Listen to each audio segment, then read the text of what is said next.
It is Tuesday, September 18th. The Giants get a big series win at Petco Park. It is Giants Roundup on Tuesday night, September 18, game 2 of 3 of a 3-game series. You can follow at Twitter, join the Crooked Kite page on Facebook, please, and most importantly, please be kind and hit that subscribe button. And yes, a ballpark that has definitely given the Giants issues in the past couple of years. Well, the Giants get a big series win against the San Diego Padres. Yeah, the season might be a lost cause, but this is probably just good for team morale and to build some confidence into next season. Granted, San Diego is probably going to be active in this year's free agency. Definitely not the year they were looking for. And also with tonight's loss, it cements two things. One, the Giants will not finish in the cellar this season. So it's almost a lock they will finish in 4th place. That's better than last year. That is an improvement. The win total's already an improvement at 72 and 80. That's already a plus of 8 games from last season. So that's certainly a positive you can take away from this year. But for San Diego, where can you go from here next year? 92 losses, 60 and 92. San Diego's going to finish in the cellar. But this is a team that's likely going to go out and acquire somebody like Jacob deGrom, or possibly shell out money for somebody like a Patrick Corbin or a Dallas Keuchel. So, and I think this is next year you're going to see Andy Green on the hot seat in San Diego. And we'll see if Will Myers is back or not. If he doesn't return, maybe the Giants could potentially use a guy like Will Myers out in the outfield next year. No, he's not a Hunter Pence. I mean, no, he's not a Bryce Harper, but Will Myers could be a bridge.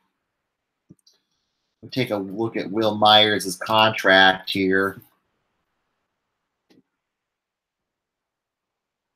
We look at his contract situation. I think he is a UFA after this year.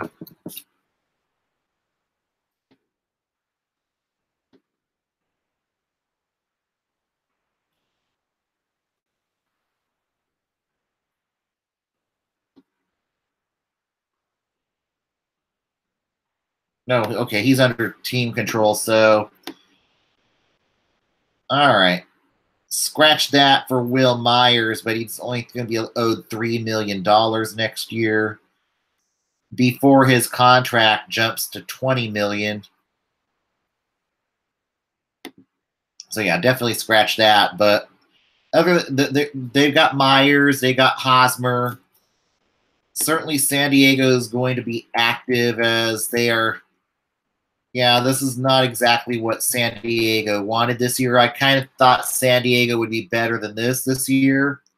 But now the Friars are going to probably finish with possibly a 4 or 5 spot in the draft. So that's not too terribly bad there. They've got Lucchesi's certainly going to be a staple in the rotation next year. You've got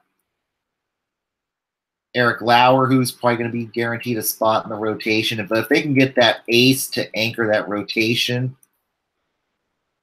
I think San Diego could be that worst to first. Who knows?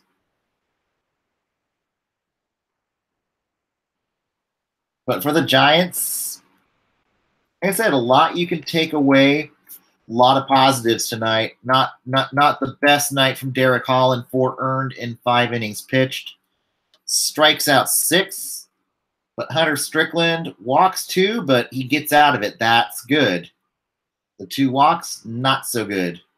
Sam Dyson, scoreless frame. Melanson worked out of danger. That's good there. 2 hits, but he got out of trouble. Those were good. All good positives you can take away from tonight.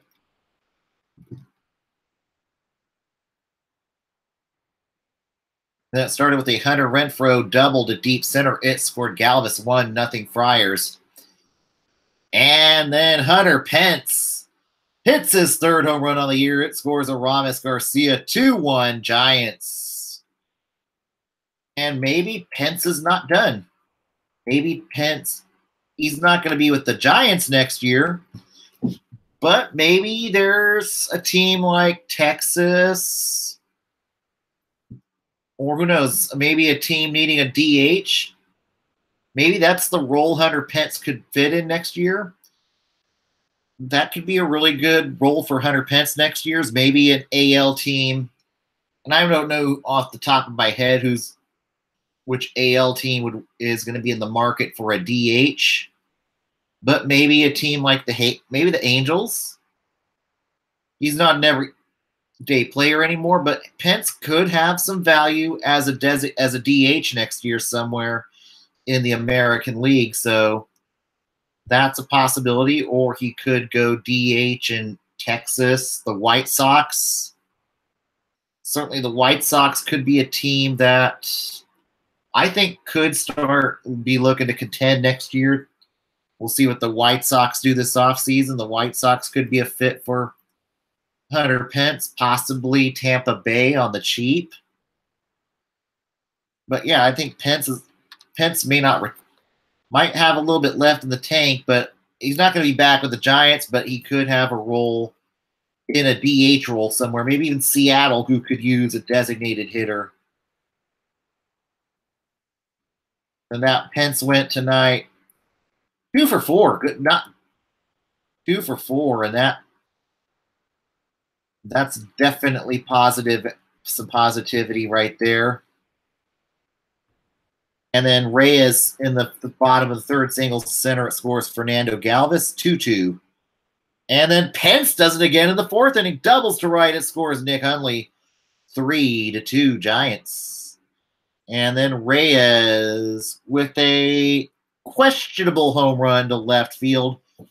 It scored Ellis. It was 4-3 Friars. But that one was reviewed and the call stood. Maybe it was a home run. Maybe it was fan interference. That's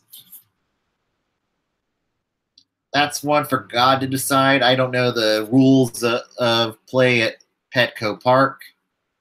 But certainly Chris Shaw made a valiant effort to try to bring that ball back. Missed it by that much.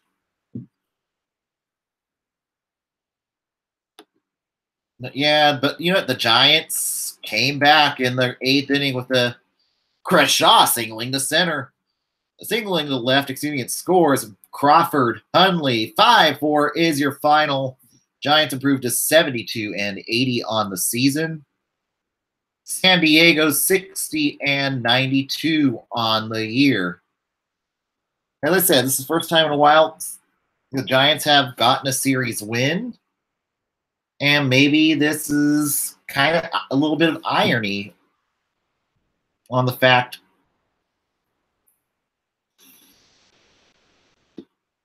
Yeah, I think it was kind of irony based on the fact kind of this is where the Giants' woes for almost the past 2 years started, back after the All-Star break of 2016 with that sweep against the Friars right there at Petco. So getting a big series win, I think maybe like I said, it's a lost season, lost cause, but wouldn't it be nice to go down to Petco and get a sweep of the Padres? That would maybe be gets a monkey off the back. It builds some confidence for the 2019 season, and definitely a lot of positives you can take away from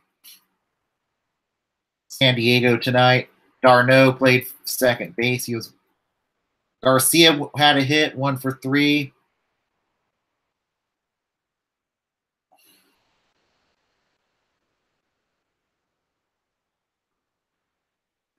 And Chris Shaw, 1 for 3, now up to 219 on the batting average.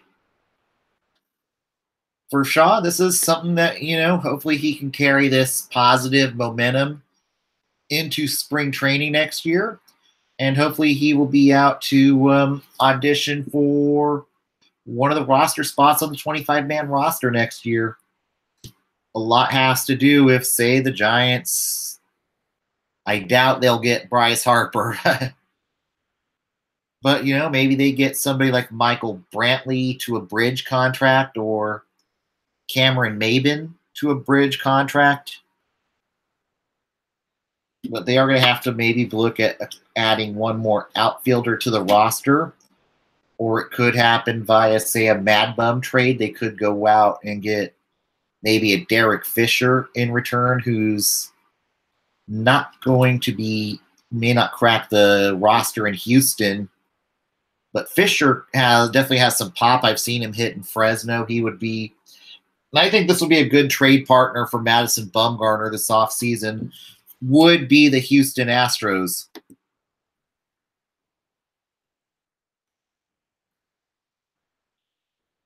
But for the Friars, it was the Fernando Galvis show, as he had 4 of the 5.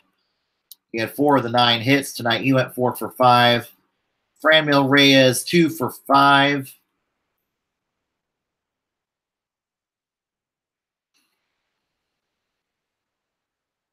And we'll see if Aramis plays first again tomorrow night.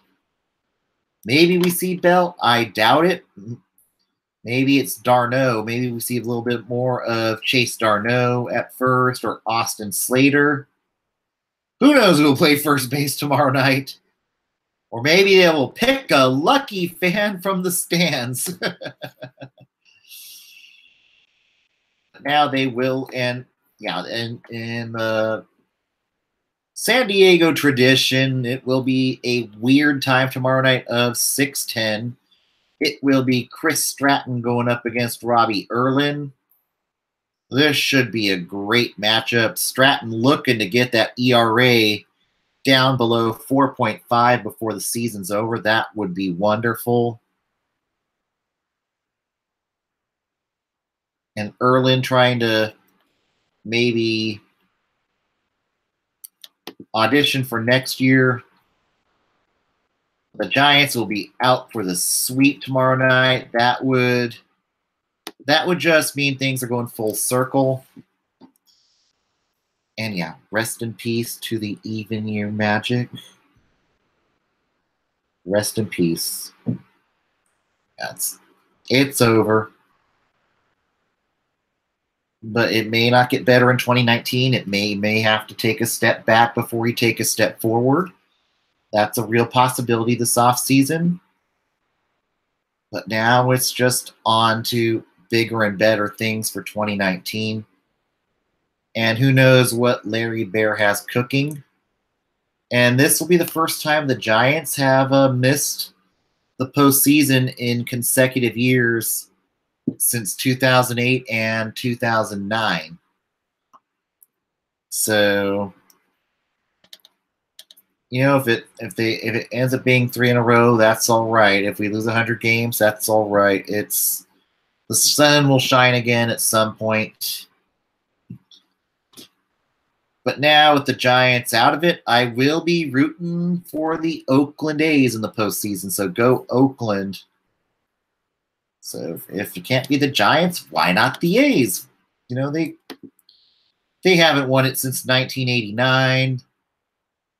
They're doing it with the lowest payroll in baseball.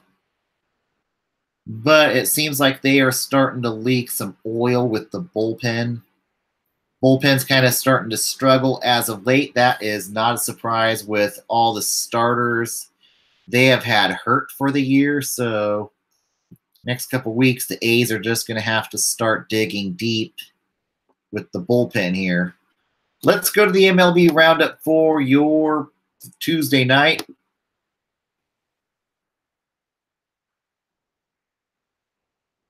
The Angels beat the A's 9-7, taking the win. Noe Ramirez taking the loss. Luis Trevino, who gives up 3 earned in 2/3 of an inning pitched. Andrelton Simmons goes 3 for 4 for the Halos tonight. And yeah, it was a bullpen game tonight. Sean Kelly 2 earned in 1/3 of an inning pitched. Trevino 3 earned in 2/3 of an inning pitched. Corey Guerin 2 earned in 1 inning pitched. This is just maybe looking like a bullpen that's starting to leak oil at the worst possible time. Justin Anderson 3 earned in 1/3 of an inning pitched. Cam Bedrosian 3 earned in 2/3 of an inning pitched. Mark Canha 1 for 1 off the bench. And it was a double with 3 RBIs. In Baltimore, the Orioles lose to the Blue Jays 6-4. That is a franchise record worst 108th loss for the Baltimore Orioles. Jake Petricka takes the win, taking the loss, Dylan Bundy.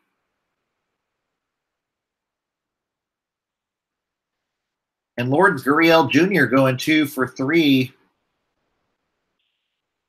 Bundy 5 runs, only 2 were earned tonight. And then Paul Fry, an unearned run in 1/3 of an inning pitched. In Philadelphia, the Phillies beat the Mets 5-2, taking the win. Pat Neshek, taking the loss. Drew Smith 3 earned in 1/3 of an inning pitched. Carlos Santana goes 2 for 2 for Philadelphia, and Jorge Alfaro 2 for 3 for Philadelphia. Hits his 10th home run on the year. Gary Blevins 2 earned without recording an out. Drew Smith 3 earned in 1/3 of an inning pitch for the Mets.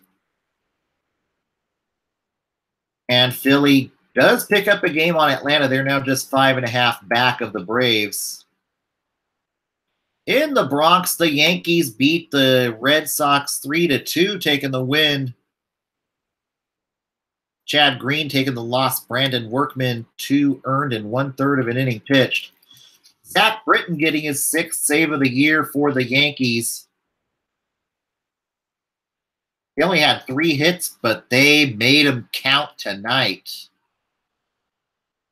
Nathan Eovaldi, 6 scoreless innings. J.A. Happ, 1 unearned run in 6 innings pitched. Great job by the pitching for both teams tonight. In Pittsburgh, the Pirates beat the Royals 2-1. That is loss number 99 for Kansas City. Taking the win, former Giant Kyle Crick taking the loss. Birch Smith an earned run in 1 1/3 innings pitched.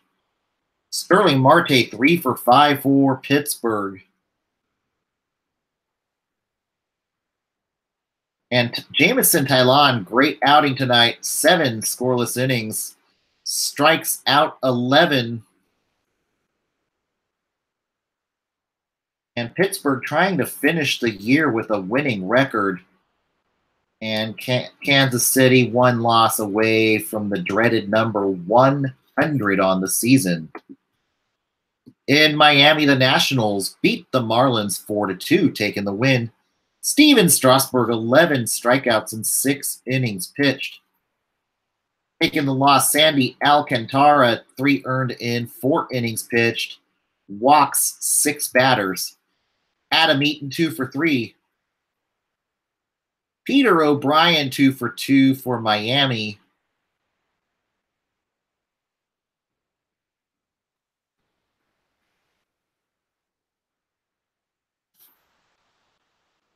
And it looks like Dave Martinez, they have announced he will return next season, so that's good news there. In Detroit, the Twins beat the Tigers 5-3, taking the win. Jake Odorizzi taking the loss. Daniel Norris falls to 0-5 on the season. He's probably looking to bounce back in the 2019 season. And then Sandy Baez, 3 earned in 2/3 of an inning pitch for Detroit. In Cleveland, the Indians beat the White Sox 5-3, taking the win. Corey Kluber, who strikes out 11 in 8 innings pitched. Taking the loss, Carlos Rodon, 5 earned in 7 innings pitched.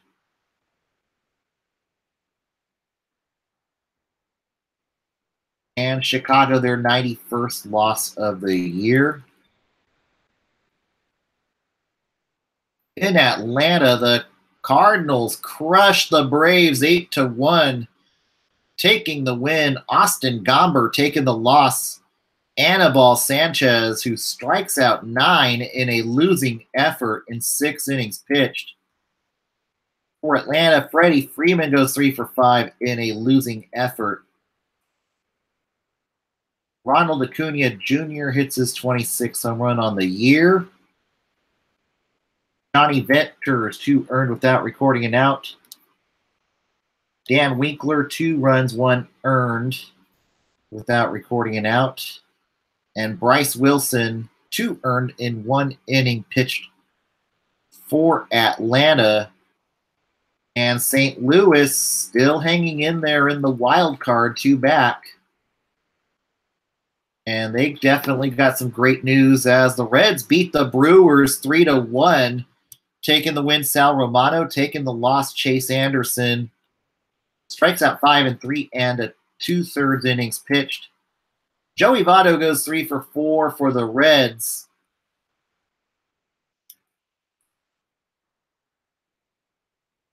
And Lorenzen, 1 unearned run tonight. And Anderson just bounced after 3 2/3 innings pitched.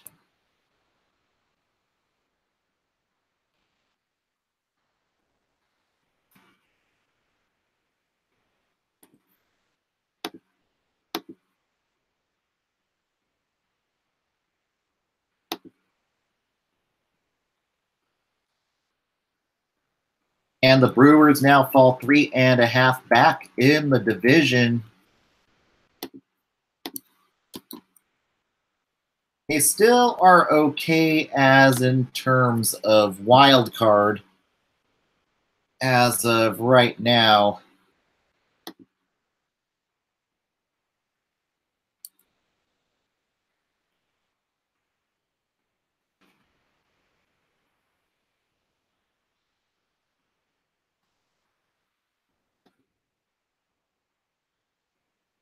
And in Arlington, the Rays blank the Rangers 4-0, taking the win. Blake Snell, who gets his 20th win on the year, taking the loss. Giovanni Gallardo. Joey Wendell, 4 for 5 for Tampa. Jesus Sucre, 3 for 4 for Tampa.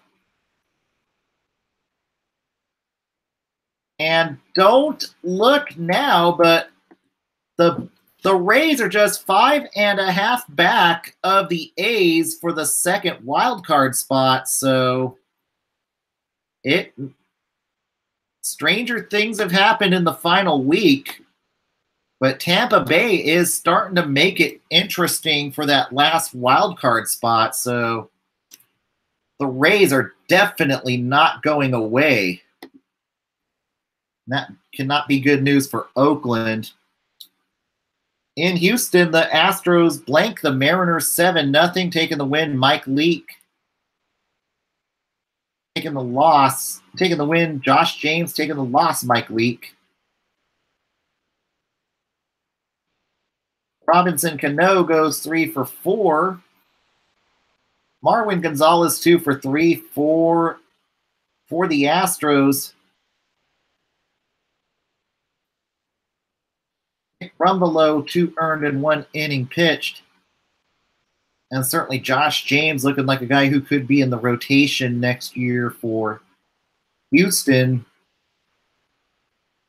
And now Seattle's tragic number is 5.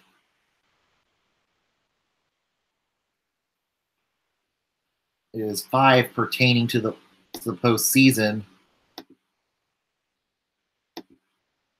In Arizona tonight, the Cubs pound the D-backs 9-1, taking the win Mike Montgomery, who strikes out 8 in 6 innings pitched, taking the loss Matt Andriese, 5 earned in 2 innings pitched.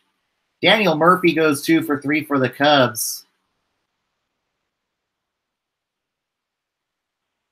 And yeah, it was not a good night for Andriese. Then Jake Diekman, 3 earned in 1 inning pitched.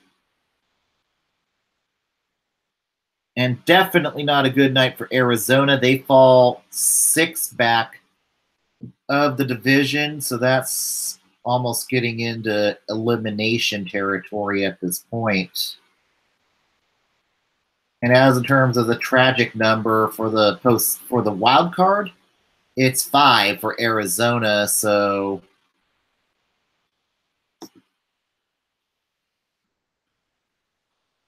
and this could be a very interesting offseason for the Diamondbacks coming up.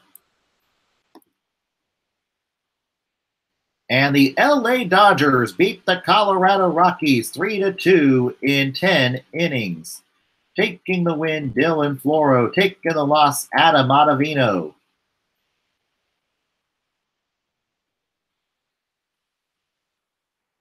Clayton Kershaw, 7 innings pitched, 2 runs, 1 earned for the Dodgers.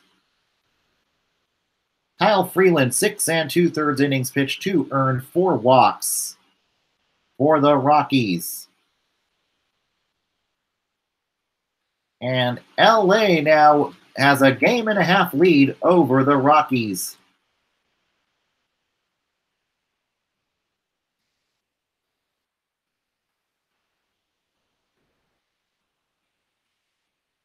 And yeah, if the season were to end today,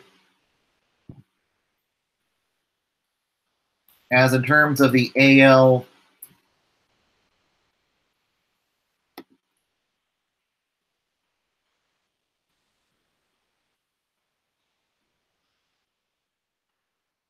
Boston would be your 1 seed, would play the winner of Oakland and New York. And yeah, the A's are starting to leak some oil with the rotation being as hurt as the A's, it is starting to catch up to them. With I think the bullpen starting to run out of gas at this point. So Oakland's certainly going to be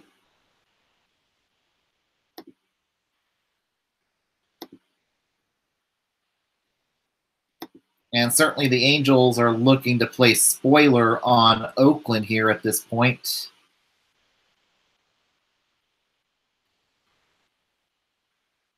Houston's magic number is 6 to win the West.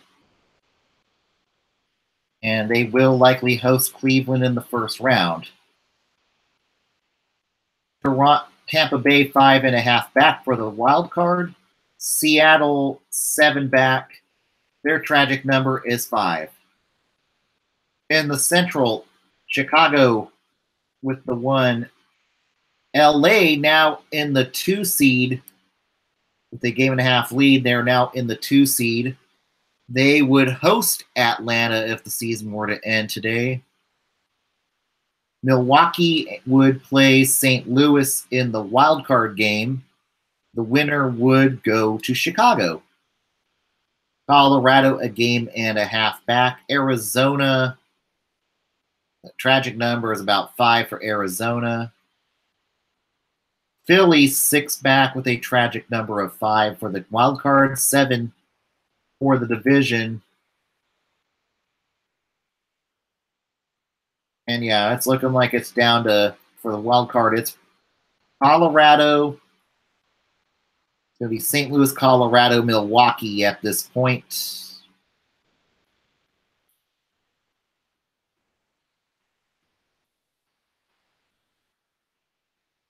And now on to affiliation news for today. And yeah, the PCL season has wrapped up today. Today was the minor league World Series.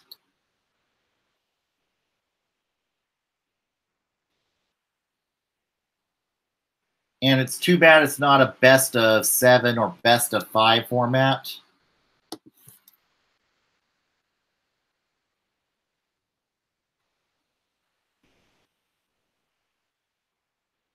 That's the real shame about the AAA World Series. It's a one-game playoff. Why not at least have it a best of 3 or a best of 5 or I think a one-game playoff is kind of stupid to determine a championship. Yeah, Memphis clobbers Durham 14-4. Memphis wins the AAA championship. Durham ends up in second. And today we did have some affiliations to announce.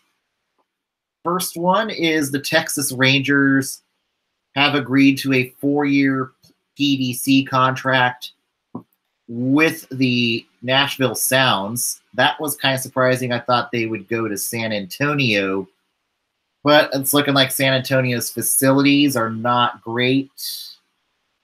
And it could be the equivalent of what we saw with the Fresno Grizzlies for a few years when they played at Biden Field while the downtown Fresno ballpark was built. But yeah, it looks like they're just going to go to better facilities in Nashville, and so it's going to be the Nashville Sounds and the Texas Rangers. San Antonio, looks like the Milwaukee Brewers will follow the San Antonio Missions to San Antonio. That is a 2-year PDC. They will be playing at Wolf Stadium for a few years. And who knows, we'll see how it does there. This only holds 9,000 there for AAA. We'll see if they just upgrade Wolf Stadium or if they can get some sort of a deal for a AAA ballpark in downtown San Antonio. There's a lot of questions with this going up over there in San Antonio. And we'll see how it works out.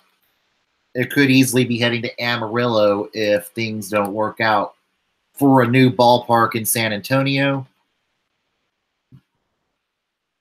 And then that left the Fresno Grizzlies to affiliate with the Washington Nationals. I am not crazy about this affiliation. This could easily just be a 2-year bridge affiliation. Certainly, there's going to be more changes and more questions in 2021. That is when the Baby Cakes are set to leave New Orleans. The New Orleans Baby Cakes, they will be going to Wichita in 2021 to a new facility. Certainly by then, maybe Milwaukee could look to affiliate with Wichita by then. And then maybe stranger things happen during the PCL affiliation period. Or you could see Miami try to affiliate with possibly the El Paso Chihuahuas. That could be a real possibility. But that's just kind of a bummer. It's looking like the Fresno Grizzlies are now in a situation where they're pretty much going to get stuck with the leftover development, leftover affiliations at this point until bigger and better things come for those affiliations. This is what Las Vegas went through for a few years. But I think this now with Oakland back with Las Vegas, this could be one that could really work for a while for Las Vegas. The proximity is a lot closer to Oakland. So that one, I think, is going to be there for a while. That one could be a really stable relationship for Oakland. But as in terms of Milwaukee, I think after the 2021 year, they may look really hard to affiliate with the new Wichita franchise. If everything works out, they could try to look for to play new facilities in Wichita. That's a real possibility, which may force a team like the Marlins to go play in San Antonio. That's a real possibility. So But yeah, that's what happens when your facilities are not the best situation. So we'll see how this works out with the Washington Nationals. I could easily see them bailing for a more Eastern franchise. And of course, the Astros went back to Round Rock, and I think that's probably going to be a very stable relationship. The Ryans do own the Round Rock Express. So I kind of figured the writing was on the wall for that. But now it's just these are going to be your affiliations for the next 2 years, and get ready to do it again in 2021 when the baby cakes head for Wichita. So that's just how life works in AAA, and this is just kind of a bummer for Fresno. The attendance has been down the last few years, and it's not necessarily not an easy place to travel from for as in terms of calling people up and sending down players. And this is just I don't see this being a long-term situation between the Grizzlies and the Nationals until they can affiliate with somebody a little closer. And we'll see with San Antonio, though, that's with the facilities the way they are, they're going to, I kind of think Milwaukee will head to Wichita as early as 2021. Then it would force somebody like the Marlins to affiliate with them until they get a new ballpark. And that's just how AAA goes. It's just how AAA goes one day. And it's kind of a bummer for Fresno that they're essentially going to be stuck with leftover affiliations and teams that are not anywhere close to Fresno, and it's just the way things go in AAA and PDCs. All right, this is going to conclude it for Giants Roundup for your Tuesday night. We'll be back on after tomorrow night's game, where we will hopefully see a sweep of the Friars, and maybe we can really start carrying some momentum and just get a really strong finish to the year. Everybody have a great Tuesday night. We'll be back. Good night.